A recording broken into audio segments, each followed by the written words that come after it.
আমাদেরকে শয়তান একটা প্রবোধ দেয়। এই ভিডিওগুলো আমরা দেখি ফেসবুক, ইউটিউব, আর স্কিপ করে চলে যাই, উপরের দিকে টেনে আমরা স্ক্রল করে চলে যাই। শয়তান আমাদেরকে বলে, তোমার কি করার আছে, তুমি একটা সামান্য, একে তো বাংলাদেশের মতো একটা ছোট্ট দুর্বল দেশ, আবার সে দেশের একজন অতি সাধারণ একজন নাগরিক, একজন নগণ্য মানুষ, তুমি এই আন্তর্জাতিক সমস্যার সমাধান করার মতো ক্ষমতা তো তোমার হাতে নাই, তোমার কি করার আছে? সো তুমি একটু আল্লাহর কাছে দোয়া করো, বাস। আমি একটু দোয়া করে ওটাকে স্কিপ করে আর একটা ঝাঁকানাকা কোনো ভিডিওতে আমি ডুবে যাচ্ছি। এই না আমাদের অবস্থা? আসলে কি তাই? আমি তো তা মনে করি না। এটা শয়তান আপনাকে মিথ্যা কথা বলে, আপনাকে মিথ্যা সান্ত্বনা দেয়। শয়তান বলে তোমার কিচ্ছু করার নাই। কে বলেছে আপনার কিছু করার নাই? আপনার যে কত কিছু করার আছে সেটা আপনি নিজেও ভাবেন নাই। আল্লাহ তাআলা আপনাকে জিজ্ঞাসা করবেন না তুমি সেখানে সামরিক শক্তি কেন পাঠাও নাই, কারণ সামরিক শক্তি আপনার হাতে নাই। আল্লাহ আপনাকে এটা জিজ্ঞেস করবেন না। আল্লাহ আপনাকে বলবেন না তুমি মানবিক সহায়তা নিয়ে শত শত হাজার হাজার টন কেন খাবার পাঠাও নাই সেখানে, কারণ এই ক্ষমতা আপনার হাতে নাই। আল্লাহ এটা জিজ্ঞেস করবেন না।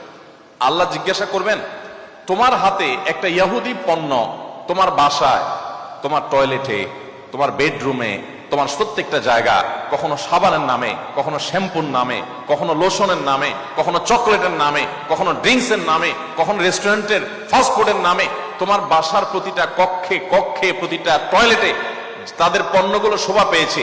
এই পণ্য বেচা টাকা দিয়ে তারা বোমা হামলা করে মানুষ মেরেছে। তুমি শুধুমাত্র তাদের প্রতি সিম্পেথি দেখাতে পারতে, সেটা তো দূরের কথা, উল্টো বরং তুমি সেই বোমা হামলার সঙ্গে জড়িত।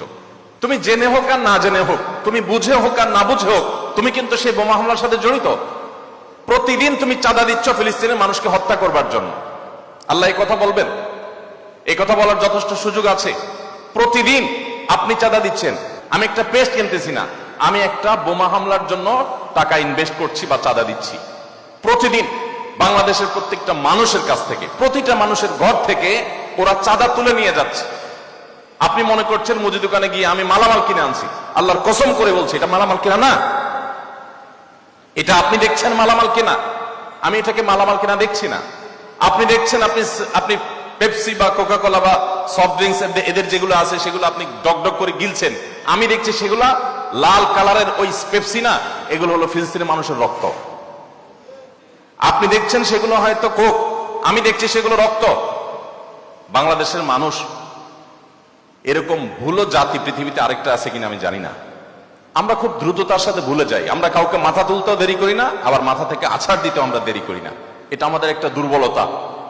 আমাদের এই দুর্বলতাটা আমাদের কাটিয়ে ওঠার চেষ্টা করা দরকার। আমরা কয়দিন খুব জোরে সোরে বয়কট করে এরপরে আবার আমাদের সবকিছু সয়ে যায়। এক ভাই খুব চমৎকার বলেছেন, আমরা মানিয়ে নিয়েছি শোক, আবার উদরে ঢালছি কোক। আপনি নামাজ পড়তেছেন, আপনি সিজদা করতেছেন, আপনি অনেক কিছু করতেছেন, দিন শেষে আপনি মুসলমানদের হত্যার সঙ্গে জড়িত। আপনি নিরীহ মা শিশুগুলোকে হত্যার সাথে জড়িত, আপনি জানছেন না।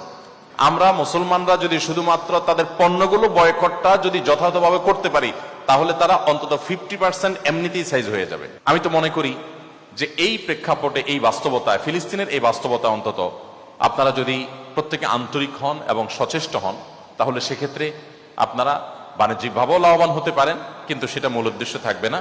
আপনারা মূলত দ্বীনি চেতনা থেকে এই কাজটি করবেন। আল্লাহ তাআলা আমাদের সবাইকে আমাদের যে দায়িত্বটুকু আছে সেই দায়িত্বটুকু আদায় করার তৌফিক দান করেন। আস সুন্নাহ ফাউন্ডেশন, উম্মার স্বার্থে সুন্নাহর সাথে।